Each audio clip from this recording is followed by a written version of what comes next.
and we're going to talk about short sales part 2. Here they come again.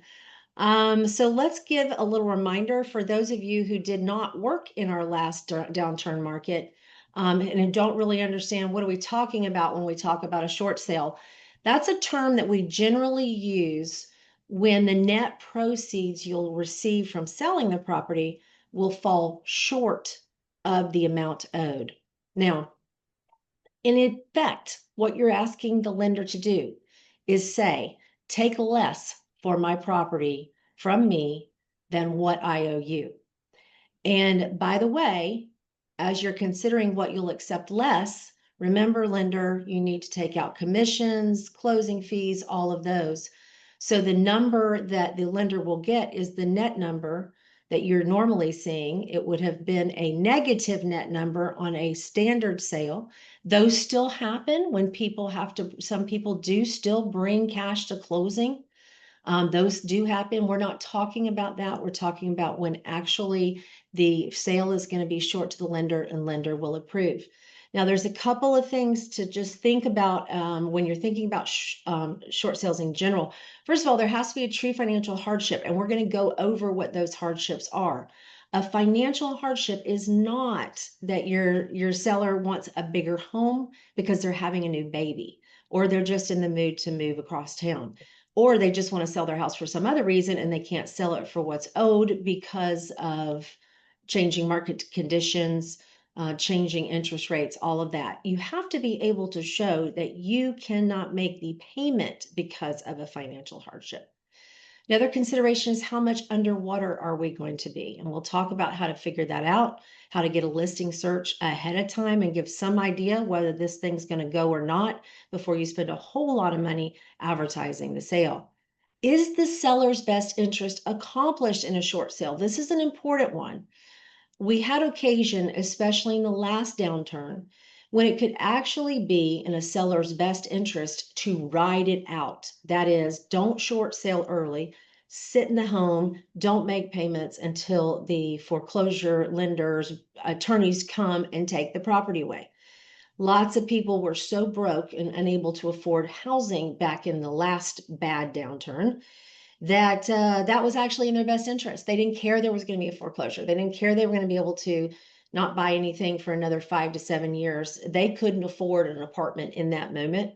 And so it was easier for them to just squat in the house till the lender got around to kicking them out. Now, when your seller is considering that that might be an option for them, one thing for you to remind them is these are going to go a lot faster than they did the last go round. And we're already seeing that. You know, it used to be somebody could squat in their house for 18 to 24 months before the bank would actually get around to kicking them out. And that would be a true financial benefit for a lot of people as opposed to a short sale. Here, if you have a seller who's thinking that they're going to take that option, remind them of this information that I'm giving you. We are now under a case management orders in court, which make the judge make us move more quickly. So the lenders, foreclosure attorneys can't sit back and wait. The judge will make it move. Also, there's not the volume that there was, and that's what was tremendously slowing down the foreclosure process is the attorneys for the banks had so many cases, they literally couldn't get to them all. As of yet, we don't have that kind of volume. So the waiting around might not be as good an option as it used to be. And then also the key consideration is always going to be, what do I do about the listing price? Now, if you guys have questions, throw them in the chat. Don't wait until the end. I want to make sure everybody understands where we're going. So now let's talk about what we're doing. So now let's talk about some specifics. First of all, what do you do when you are going to list a short sale? First, get a listing search as soon as possible. My company and perhaps other companies that you deal with offer a free search for you to get a title condition so that you know how many liens are there on the property. Is this more than one mortgage? Is there the dreaded solar panel on the property? Are there code enforcement liens? Are there other things that are going to have to be dealt with in order to get the short sale process completed and the house actually sold. So please get that listing search as soon as possible. If you have any questions, as usual, if you have any questions about what you're seeing in those searches, please give me a call. It doesn't have to be closing with my office. I'm glad to help anybody to help them understand the process. All right, the next thing that's crucial is assist the seller in determining their payoffs. Now, lots of people think that they know what they owe on their loan, and they really don't. Most of the time, for us to get an official payoff, we actually have to send the request in writing and wait. However, the vast majority of lenders will give that information to your seller on the phone. Now, it might not necessarily be accurate to the penny, because when it actually goes to close, they may have some escrow balances they'll get credit for, or those kind of things, but it'll get you darn close. If you can, get your seller or potential seller when you're at that listing appointment to call those folks online if they're comfortable with it, so you can get those numbers and they can know what those numbers are going to be like. So that's something important. We talked about, is it in the seller's best interest? It's going to be a moderate credit hit for a short sale as opposed to a serious credit hit for a foreclosure. You're looking at around 2 to 3 years before you can buy another home instead of the 5 to 7 on foreclosure. And then also we have a better chance of having the deficiency judgment. We're going to talk about that in a minute because that's important. The deficiency judgment or deficiency amount waived or lessened. There are certain requirements for the multiple listing service that we're going to go over. You must use the listing agreement ERSA-1. That is an important addendum. I'm going to show you that in a minute. It makes it clear that you will only accept the commission that's allowed by the lender. So far, we are not seeing anything in excess of 6, and we are seeing on a recent one we did where they required it be split evenly, despite the contract agreements of the parties to the contrary. Now, I'm going to hold my opinion on whether they have the right to do that, because remember, when it comes to a short sale, it's ultimately within their complete discretion as long as they go through the guidelines. They don't have to agree to this. And when they start imposing conditions and you start arguing with them about the conditions, you're wasting your time. Now, if they're trying to impose something that's not imposed by the federal government, remember, like for Fannie, Freddie, and FHA, servicers also have their own overlying agreements. So you have to be prepared that there may be something that's going to change the conditions of the sale. They don't allow the things like some brokers charge like a document management fee. And sometimes we're seeing that in costs in our area that are traditionally a seller cost, they will move to the buyer side. So you need to use that listing agreement, ERSA-1. And remember, we've talked about this. If there are addendums that address your issues and you do not use those addenda, you may in fact be negligent as a matter of law, because y'all are not supposed to be writing substantive addenda.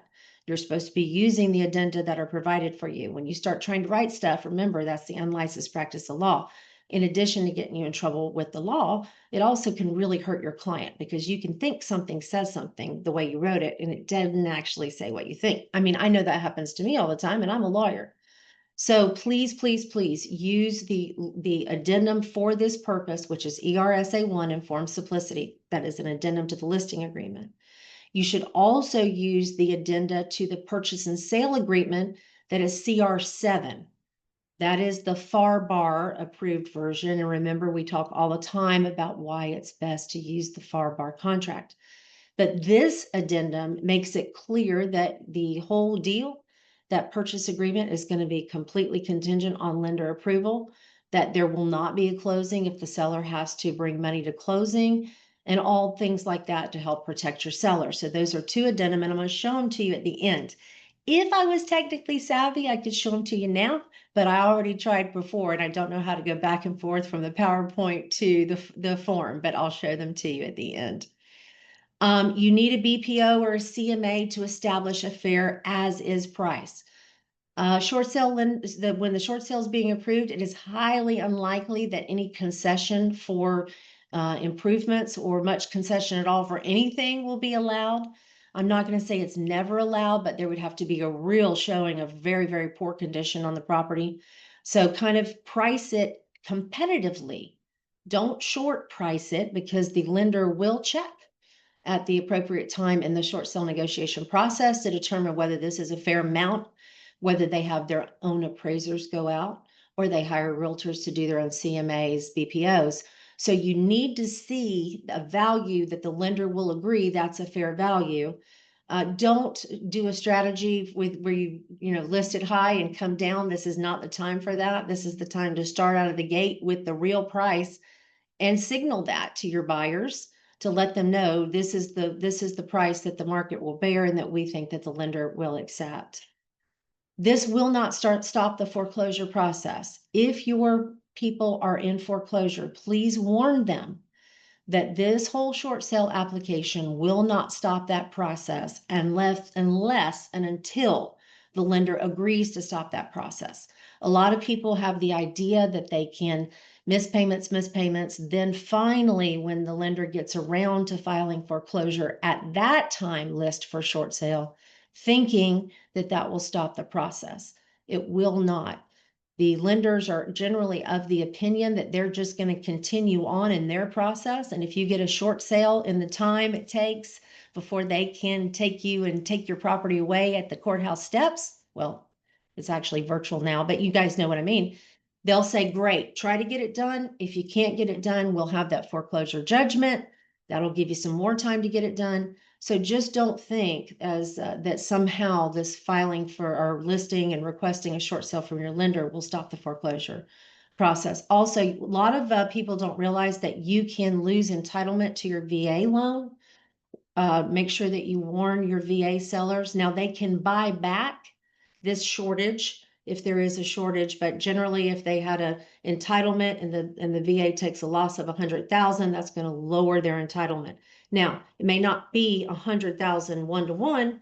That amount can be negotiated and it can be bought back. So don't give them advice about their VA loan because you're not in that business and you're not authorized to do that. But do speak to them about it and really encourage them to speak directly to the VA. There is a general idea that doing a short sale with the VA won't hurt me. It is true that the VA is very incentivized to accept short sales to help out their borrowers. But if there is a large deficiency, that could greatly inhibit their ability to get a new loan. So let's go back to the required listing agreement addenda and the PSA addenda. So I'm going to stop sharing this, I hope. And I'm going to share my screen instead.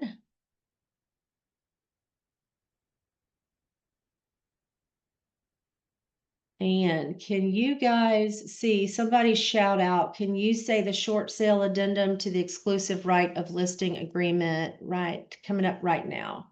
I can see y'all again. So somebody shout out. Yes, I'm getting some head nods. Okay, now there is no FAR approved form for this. Okay, This back to you now. It flashed up there quickly, but went away. Oh, well, hold on. Let's try it again. I'm sure it's my fault for not doing it. Can you see it now? Yes. Okay. So as we talked about, here's your ERSA 1. Important things to note. The last time that this was amended was in 07. We can anticipate that if short sales ramp up the way that some of our financial prognosticators say, which will be terrible, let's be honest, if they do, the conditions that we're talking about now are likely going to tweak and change. And these forms will change to match. So remember to always look at this bottom thing to make sure that you're using the most recent form. Also, this is a little reminder, I got a purchase and sale agreement from somebody down south that was supposed to be a FAR approved contract. Guys, you would not have been able to tell the difference if you had not looked down here to see this little copyright information. And sure enough, it wasn't the FAR bar. It was a document that the realtor tried to make look like FAR bar so that they could trick the other party, or maybe whatever. I don't know their motivations, but it did not have important similarities or identical things that it needed to have to truly be a FAR bar. So always be looking here. When you hear new forms come out, make sure that you use them. Please, please, please. This is to protect you. So this is what you will do with your listing agreement. And it's kind of general, but it just says, look, it's gonna have to be listed on the MLS as a short sale. We're gonna have to cooperate with the loss mitigation department. It requires your seller to participate in that process, which can be hard to get them to do. That they're going to have to keep in contact with their lender and then contact with you. This also paid paragraph 2 authorizes the contingency that we just talked about. We're going to look at that form next. The contingency form that must be on every short sale PSA that makes it clear that the deal will not go through unless the short sale is approved. Again, you got to give the lenders requiring the seller to give information to the short sale lender as needed. And that there's not going to be any net proceeds, any side deals. And if there were proceeds, they would all have to go to the lender as part of the short sale process. Does anybody have any questions about that form? Yep. This is to use with your short sale listing agreement. Now, sometimes you don't know it's going to be a short sale until you're through into the listing agreement and you're realizing you're having to drop the price, drop the price, drop the price. The moment you know that you're in short sale land, you need to whip out this short sale addendum. Did you have a question, Patty? Looked like you did, or were you trying to unmute yourself? Yeah, I've been wondering since I read this form why number 4 is even a thing, because that just opens the door to allow the lenders to reduce commission from the word go. Well, and they're going to. So here's what we're seeing. We really, even in the highest volume market, I never saw them reduce below 6. Now, some of you may have, but if they reduce below 6, I never saw it. Now they will reduce above 6, and I've already seen them reallocate, Patty. Okay, and that's what I was wondering. I've always never had my compensation negotiated, and I read that down here and I was like, why would we even allow that right out the gate? I understand going through the transaction. Yeah, you have to they have to know that it's going to be it may be renegotiated as part of the short sale. And if they thought that they were going to give the listing agent 5 and the buyer's agent 2, the lender is unlikely to approve that. They're going to likely say 3 and 3. So this is just letting them know that part. Any other questions about this addendum to the listing agreement? Can I get a shaked head from everyone? I preach this to you guys all the time. Do we all understand the importance of using addenda when those have been provided to you by the Florida Association of Realtors or the Florida Association of Realtors and the Florida Bar? I need head shaking on this, folks, because remember, back in the day, you couldn't do what you do. Only lawyers could write contracts. They changed the rules and said, okay, non-lawyers can use forms and fill in certain things. If there are addenda that are for your use and you're not using them, you can get in trouble, both for the unlicensed practice of law and if there was something addressed in that addendum that you forgot to cover that hurts your seller or buyer, you could be on the hook for what's called per se negligent. You're negligent as a matter of law for not using these practice aids. Okay, so we got a good head nod from everybody. Always use your addenda. And as I always say this at least once every time I do these podcasts, I am not your broker. I don't play your broker on TV. Always consult with your broker about anything that I tell you. Your broker is the one who's ultimately on the hook. If your broker disagrees with me, please have your broker give me a call and I'll make sure that they're educated as to why we have to do the things we have to do. All right, any questions about this one? All right, here is your version of let me share again. Now we're going to be looking at the document that must accompany the offer. And listers, oh, did you lose me again? Hold on. I think I know what I'm doing. Okay, you got me? Can you see the form now? Okay, great. Now, if you list the short sale and the buyer sends this over, and this is not as part of their offer packet, you need to send it back and get it signed before your seller signs the agreement. This is the thing that protects your seller from having to come to the table with cash. This is your friendly reminder. This happens occasionally. There is no, I'm canceling my contract because I have to bring money to closing. Sometimes your sellers will go through this process and they'll realize, hey, they didn't think they were in the short sale, But by the time they pay commission, doc stamps, title insurance, everything they have to pay, they have to bring money to closing. There is no contingency that lets the seller just cancel because they have to bring cash to closing. That's not in a regular purchase and sale agreement. That is why you must use this addendum. It also holds the seller to some requirements if you're the buyer. It says that they have to be filling out the short sale forms, they have to be cooperating with the short sale lender, that there can be status updates that will be provided. It also gives a timeline that everybody should be guided by, and this timeline actually holds the buyer's feet to the fire as well as the seller. So here's the thing. They back in the day when they created this form, the last version of this was 1021. 90 days was the default. You know, I still think that's probably right, but if it were me, I would put 120 days because you just never know. I'd rather under promise and over deliver. Again, the ones we have done recently have moved very quickly, very, very quickly, shockingly quickly, you guys. But again, we don't know what's going to happen as this process plays out and more short sales are being considered. So 90 to 120 days is what I would put here. Talks about expiration if that doesn't work. It gives a closing date after receives short sale approval. Generally, the short sale lender is going to ask for a copy of this contract and they're going to ask for the addenda as well.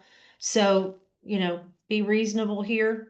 If you give your buyer some crazy amount of time to go to closing, the lender's not going to approve it because they have their own process to determine whether the values are right and they just become stale after a point in time.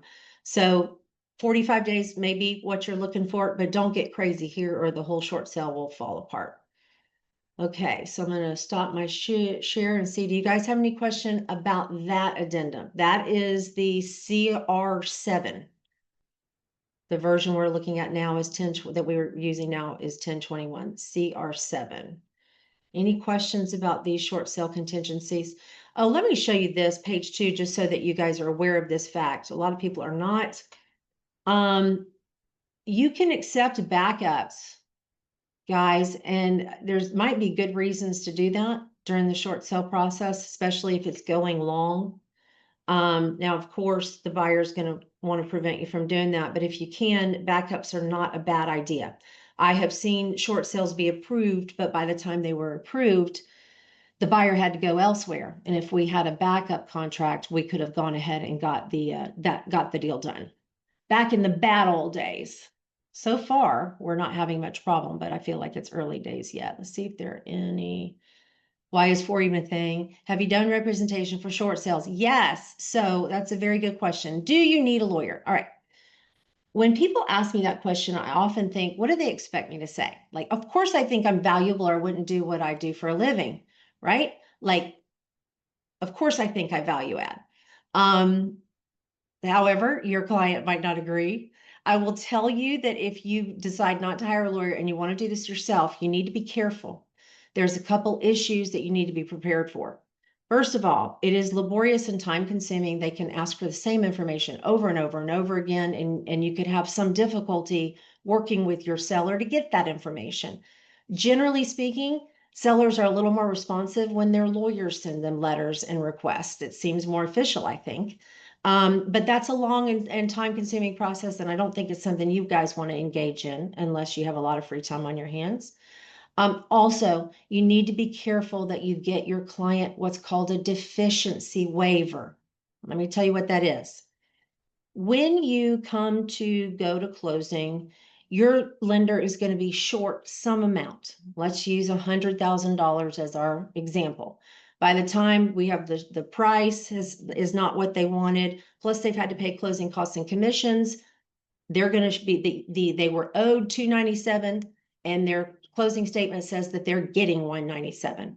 That means there is a $100,000 deficiency. They were deficient in paying off their mortgage entirely. Now, unfortunately, on what is called recourse loans, that means a recourse loan means that the lender can go after the property and the person.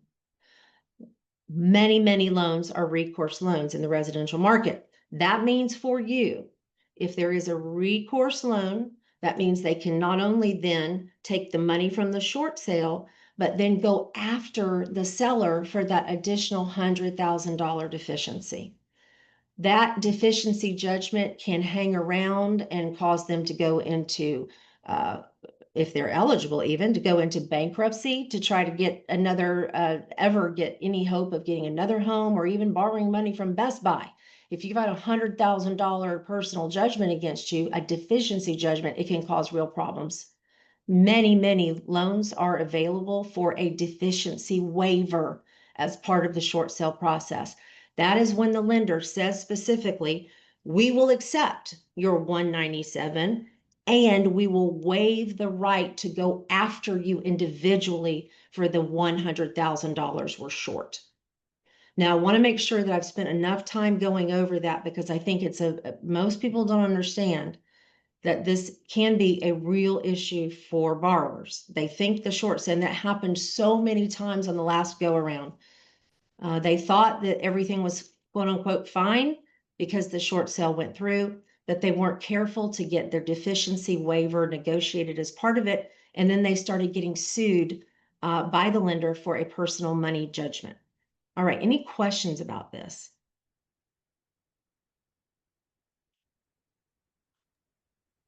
Okay, and so that's basically the service we provide is we help negotiate through the short sale process, but many lawyers can do this and you don't need a lawyer to do it. So I don't want you to feel like you have to have a lawyer. And I think there are going to be, at least there were the last time around, some short sale negotiating companies that kind of popped up. That might be an option for your seller as well. I don't know that there are a lot around now, but maybe they're coming. Patty, you had a question.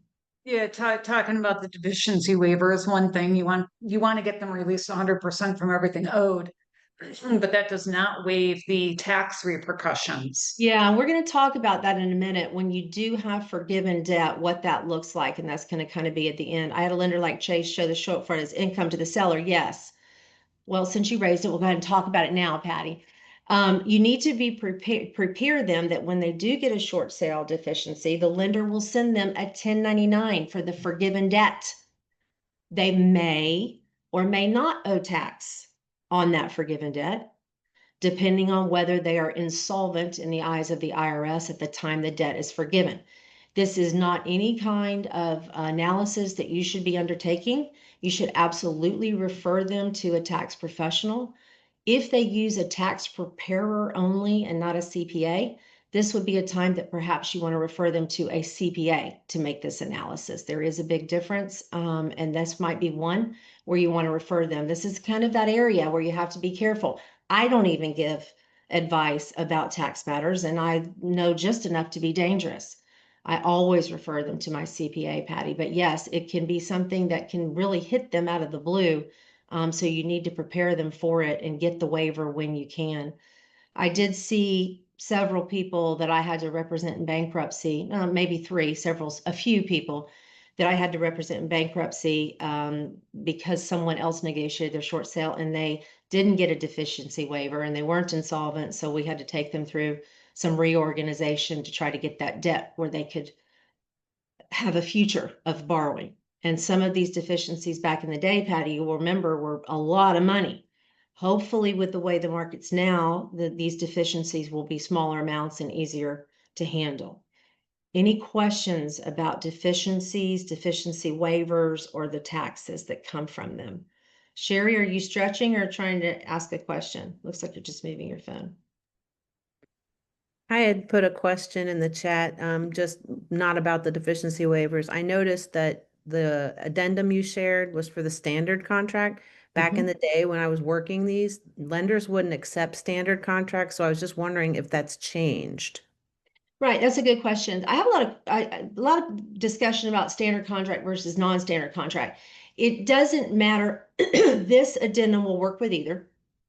And it's not so much whether the lender wants to see an as-is contract versus a standard contract.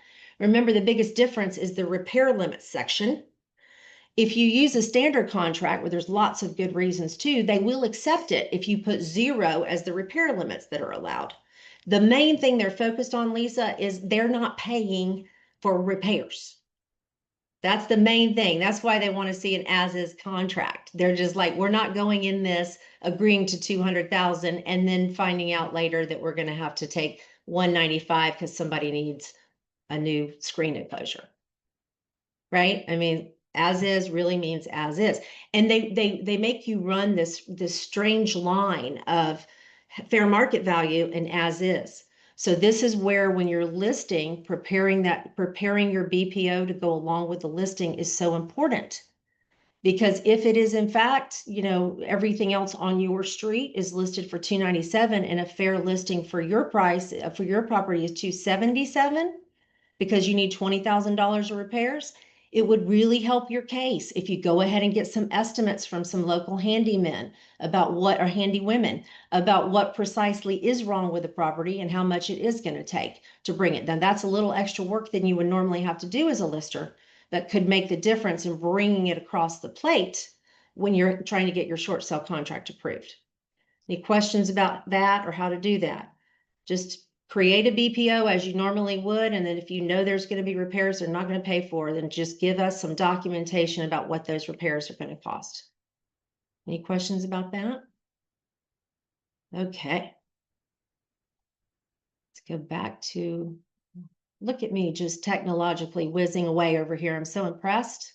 Some of you have been doing this with me for a while. You know what a big deal this is. Okay, this is important. Not everyone will qualify. Yes, it looks like hardship letters are going to be required. Now, several of the federal programs say specifically that there has to be a hardship demonstrated. Some reference hardship letters. I am involved in a case now where they didn't need a hardship letter because it was already in foreclosure.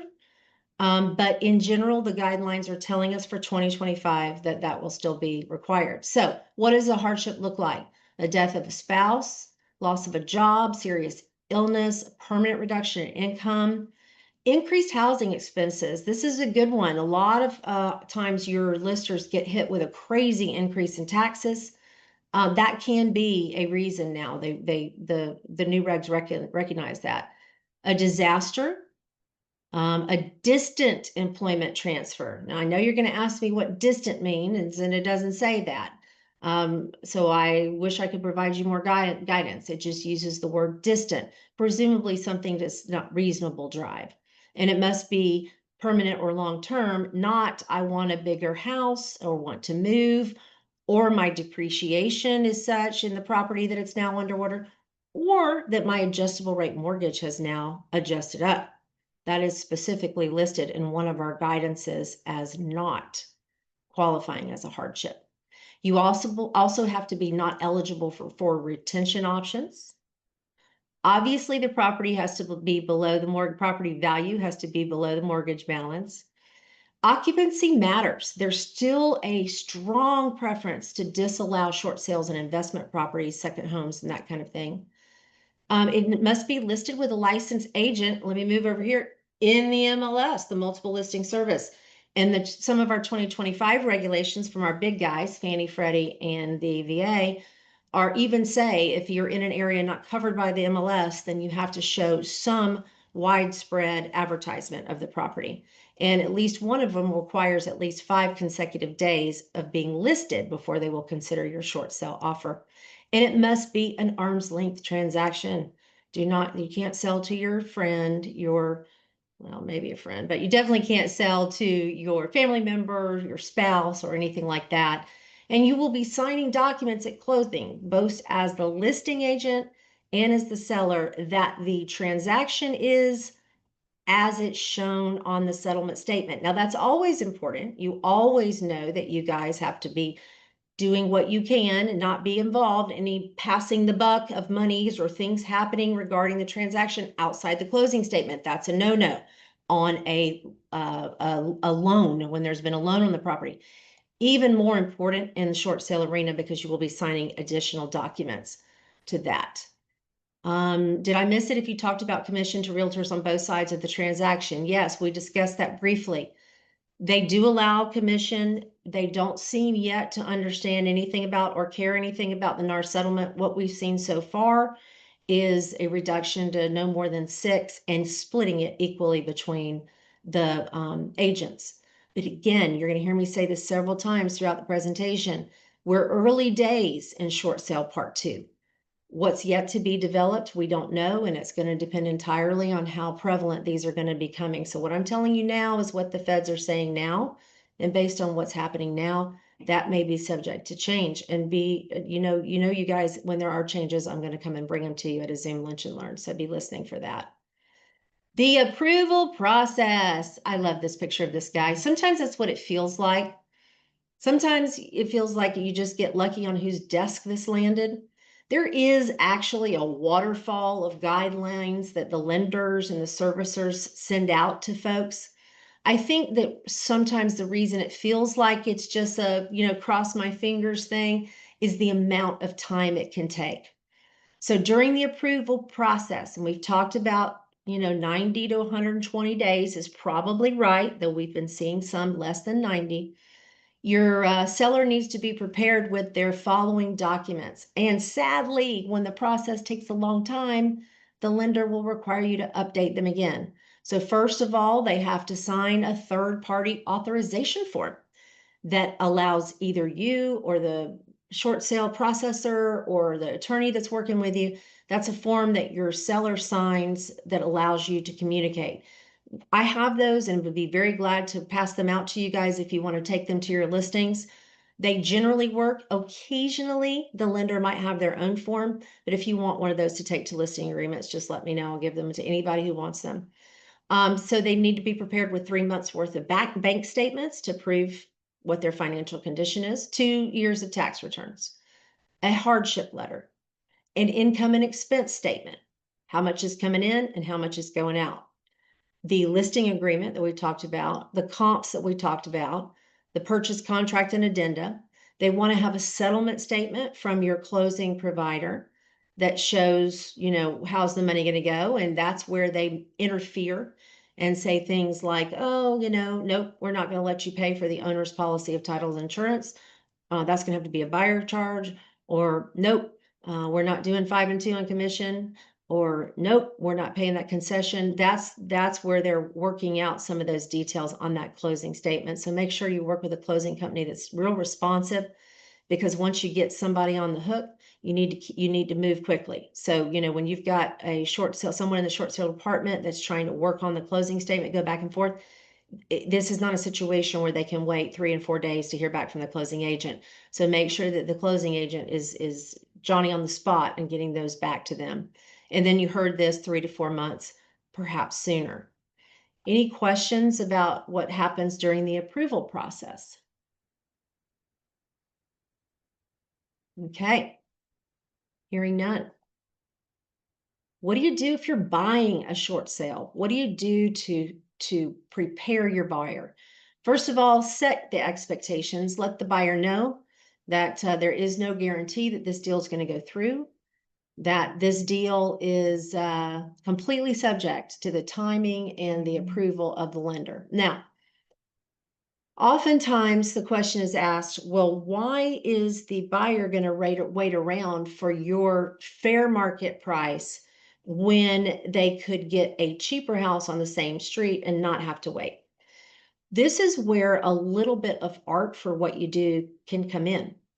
When you go to prepare your CMA that should go along with the documents that are sent to the bank, remember we talked about showing if you want to list it for repairs, getting some documentation that proves repairs and what they're going to cost. This is where you can show how long things are on the market and how difference that makes. What I mean to you guys when I say that is, for example, if the one that's 377 has been on the market for 180 days, that's going to incentivize the lender to accept your 357. And in justifying that price in your paperwork, a thing that we often tell the lenders is this is priced for a quick and quote short sale. In other words, happen quickly as well. So that's where you got to kind of be artful on the price. And sometimes the price can change. Sometimes they can agree they won't take your $297, but they will take $300. What as is me, ensure your addenda are correct. We talked about that. The best buyer is pre-approved or cash. And in fact, at least one of our major lenders, their guidelines actually require that you submit a pre-approval letter or proof of funds from the buyer as part of their process. Don't expect concessions. We talked about that.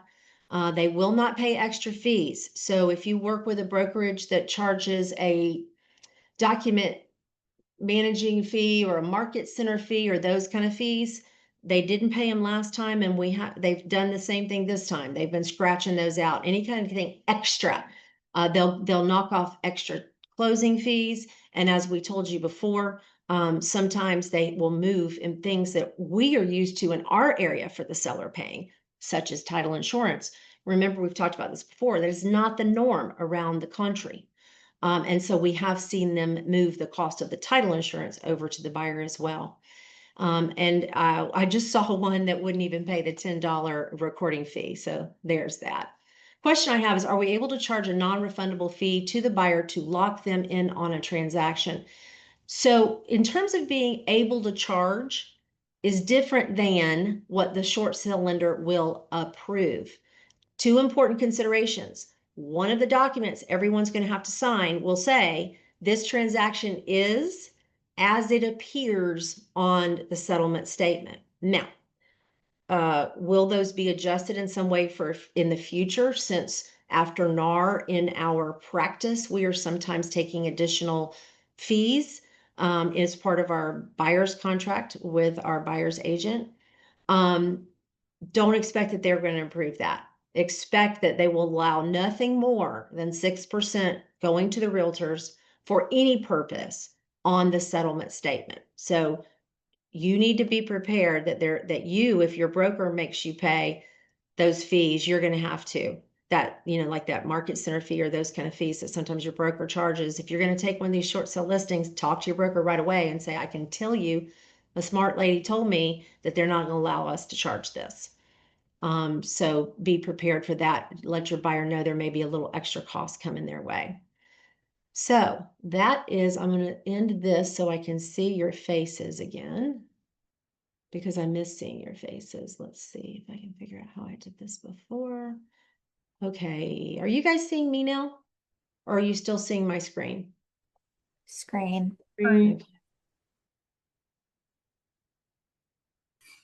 I see you both and the screen. Thank you, Junior. That was actually the correct answer, wasn't it? Yep. You should have gone to law school, Junior.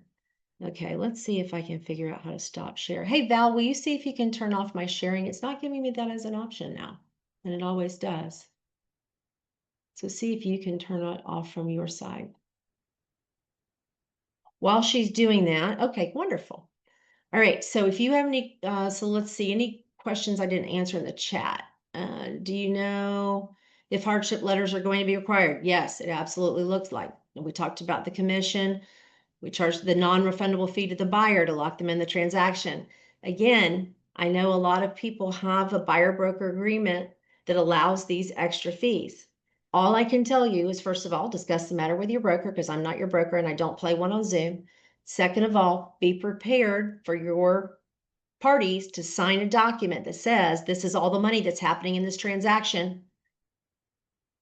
And if you're taking more money than what you said you took, you've got an issue you need to talk to your broker about. You can always try. We always include those fees when we can, right? So we still put them on there, but they get knocked off every time. So just be prepared. So far, that's what's happening now. Any questions?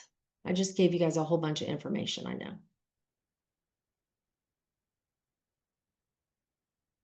Any questions from anybody?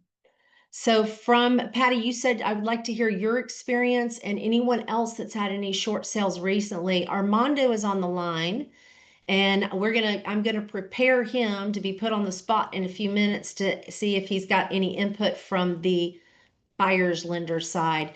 Patty, what are you seeing out there from So, what so you've been far doing? the so far the biggest monkey that I had with 1138 Calico was the HOAs. Mhm. They were, I mean, HOAs are a big deal and they need to be paying their HOAs. So the lender wasn't moving forward until the HOAs agreed to release the liens, which of course they're not going to do. I pushed and, pulled their teeth out, and I did get the lender to give us short sale approval. Mhm. They did, although the property was already on the market. It was, BPO was done when it was on the market with another realtor. At the price when that BPO was done, that's where the BPO came in at, of course. So they have made us put it back up to that price, saying that it's negotiable. I'm like, well, that's ridiculous, but fine. Whatever. I mean, we have short sale approval. After 30 days, we'll be able to reduce, and we should be able to get it to closing as long as a buyer is willing to not be afraid of the word short sale. Yeah, and Um, that's and you make a important point. It's very necessary for us not to be freaked out about this. That we need to be talking about this with our clients, with our customers. This is part of the real estate market. And it's an important part of the real estate market when the market's down. So I don't want anyone to be afraid to take one. If they're necessary, they're necessary, and they can be a good deal for your buyer. That's a good point that you made about the BPO, Patty. I have seen them back in the battle days request them over and over and over and over and over. And the frustrating part, as Patty will tell you, is as the file gets old, now your clients have to update their hardship letter to prove they still have a hardship, new bank statements, new income and expenses. And this is where it really can take a lot of patience if you're going to do this work yourself, is going back to your seller and getting all that information again. As a general statement, be prepared that people that are in short sale land might have a lot of other financial problems. They might have just come out of a divorce, their spouse might have died. Don't expect them to be Johnny on the spot with their paperwork. And y'all know that most people aren't anyway. And then you throw them in the middle of a crisis and it can be even harder. So they're going to typically need a lot of reminders, a lot of encouragement, a lot of hand holding. It's not rocket science. It just takes time. So be prepared for that. Armando, I see that you are driving. Can you answer a question safely? Yes. Okay. Do you have any updates at all from the last go round that you're hearing from the resale side in terms of how doing a short sale, having a short sale in your history could impact your ability to buy again? Are we still looking in some of the 2 to 3 year window that we used to see? Yes. I'm seeing a head nod. We can't hear you because you're on mute, but I'm seeing a head nod. 2 to 3 years. I bet he's saying something really helpful, but we can't hear a word. Shake your head. Are we still looking at 5 to 7 years after bankruptcy and foreclosure?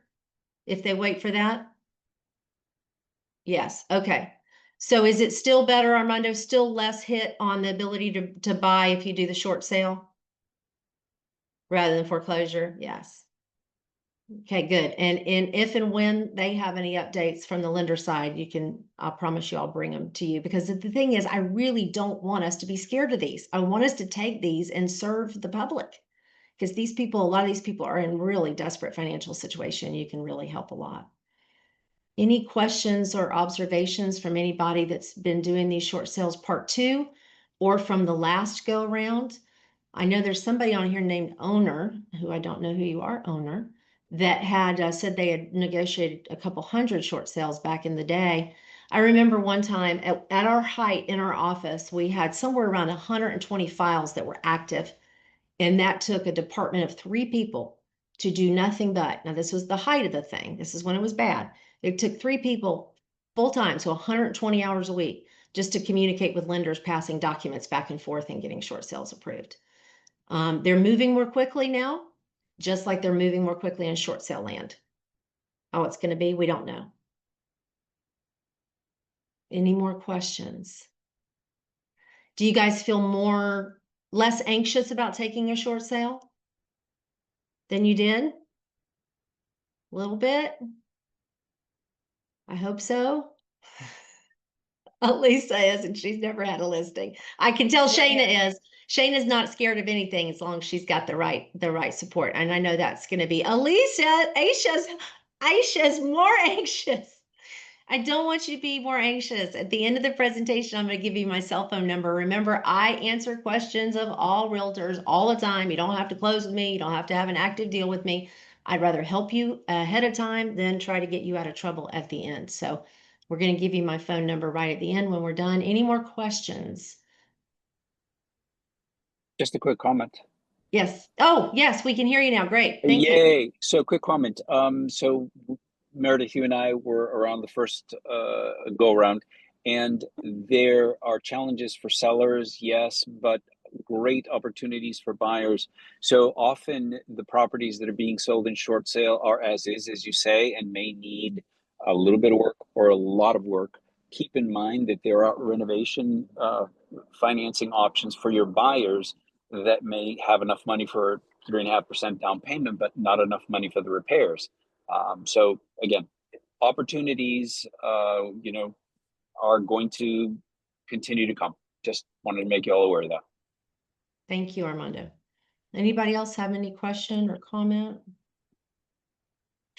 Well, the only comment I want to make is this is how I started my business. Back in 06 is when I started, and I was a short sale agent. And the one thing I know, and I have this question because I'm a training manager now for my broker, and the question I keep getting from agents is, are we going to see what happened back then now? And I'm emphatically saying no, because I don't think the banks are going to allow it the way it was back in the day.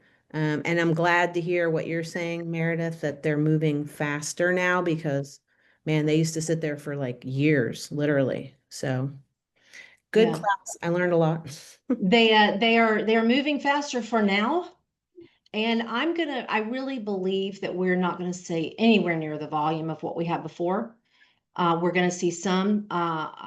One of the two we're doing, it's interesting, is because of property taxes. They did not properly prepare for what the property taxes were going to be. Their agent didn't explain to them the difference that can happen, how to go onto the property appraiser's website. Remember, that's an option for you guys. They have a calculator for your buyers that they can go right in there and get a good estimate of what their taxes are going to be. And frequently they are very different. So do make sure you're using, that's my latest plug. I'm continually plugging that calculator on the property appraiser's site, because it is sad to see what happens to people when their assessments go up so much. And then, the problem you have as a buyer, if you haven't properly calculated holdbacks for your property taxes, and then they come out, not only is your buyer going to be hit with a larger payment because it was more than they were expecting on taxes, the lender is going to claw back the amount that they were shorted when they paid the property taxes for your lender. So we had a lady who had this huge, her payment went up $1,000 a month between how much her property taxes went up because she didn't properly calculate them when she bought the property, and making up for the taxes that the lender paid for her in November because it wasn't properly calculated. And you can guarantee who she is blaming. She is blaming her agent. So it's one of those things. It's easy to do. Takeaways from the meeting. Yes, get a listing search as soon as possible. It's so important, you guys. We offer them. Many people offer them. That helps you see if you've got 2 and 3 and 4 loans, it's just not going to happen. There are circumstances where no matter how much the short sale lender would like to cooperate with you, they cannot. Because remember, your lender is almost always in first position. That means if there's going to be a foreclosure, then everybody that's behind them, second mortgages, HOA liens, solar panel liens, the list goes on and on. These people are junior to the main lender, which means they can go to foreclosure and they don't have to pay off those amounts because they are senior. So sometimes when you have a lot of additional liens, as much as maybe they want to, they can't, because they could actually do better going through foreclosure. Now, I have heard anecdotally, this is just anecdotally, from some lenders who were at a banking conference recently, that there is some discussion that maybe the short sales didn't work out for them as well, lenders at the last go round, as they had hoped, in terms of what it cost them to man and staff and sell. And you get the approval and do all that. So the cost was higher than they anticipated. That's why a lot of the short sale departments are gone or have been absorbed in part of the loss mitigation department. At the same time, I've heard other lenders say, nope, it's the other way. They lost their butts on foreclosure, so they're going to approve more short sales because it's hard for a bank to take the property back, and there's a lot of expenses associated with getting insurance for it and reselling it. So I've had two supposed to be industry leaders tell me two different things. One said, nope, there'll be more foreclosures. The other said, nope, there'll be more short sales. More will be revealed. We will know as this whole thing unfolds. And I'm going to hope, cross my fingers like everybody, that we just have a few of these outliers. This is not going to be a main area of your what you do now, unless you want to become a specialist in it. And this is just going to be a little bump that we're getting through. If I'm wrong and things go south, we're going to be prepared either way. Any more questions, thoughts, observations? Junior, what you got, buddy? Back in 2009, I believe 2010, I was part of the state grievance board, and you mentioned about giving advices, and that was one of the main things back then. From 2009 to 2013, a lot of complaints against realtors that they didn't know any better, and they would say, "Well, my realtor advised me to say that," And I've had numerous transactions with you. Where we've been on the concierge side, and I've advised, I've seen red flags. I say, I think we need to go on the dark side. I think we need to go to Meredith's side. The dark side, the attorney side. We're the dark side, Junior. All right, now we know, Mike. That's what they call us. Go into the attorney. Yeah, but you know what? You've got us out of a lot of jams. A lot of serious. Thank you for saying that. And I didn't even pay Junior for that. Yeah. Mike and I would agree that there is a lot of lawyers on the dark side. We try to avoid them. Yeah. Yeah. But yeah, so I mean, I think, Junior, your point is well made. And I always remind realtors, please don't give advice about things that you're not allowed to give advice on. Yep. Tax matters, real estate law. Guys, I've seen so many realtors get themselves in trouble just trying to help. Well, I thought I knew. Recently, we had a buyer go out and tell a buyer's agent go and tell a buyer that a shed did not have to be taken down because it was in a public easement and only Lake County could make them take a shed down. Well, it wasn't in a public easement. They were completely wrong. And they really hurt their buyer because they were trying to help, because the buyer thought, well, maybe I should see a lawyer. And she's like, oh, you don't need to see a lawyer, right? So by saving them a consultation fee, she cost them a lot of problems. So please don't be giving legal advice or accounting advice just to be helpful. I would talk to your broker if I were you guys, if you're going to take these listings, about a disclosure that could protect you guys a little bit, wherein you document that you advise them to speak to a financial professional regarding whether this is in their best interest, that you're not giving them advice. Advise them to speak to a lawyer about the repercussions. Advise them to even talk to a lender to see how it's going to impact their ability to buy again. Don't take on legal obligation when you're just trying to be helpful. It's almost always, and I'm sure Junior will say, that's almost always how people that were getting in trouble. They weren't trying to do anything wrong. They were trying to be helpful, but they were hurtful. So good point, Junior. Anybody else have any questions or thoughts? All right, don't be scared. Don't be scared. Take this work when other realtors won't. That's how you can set yourself apart. Let me give everybody my cell phone in case you don't have it. It's 352-217-7009. 352-217-7009. You don't, please, it doesn't matter if you close with me, don't close with me. Just give me a call. I'll be glad to answer any questions you have and get you through the process the best I can. Thank you guys for your time. Good luck. You can do it.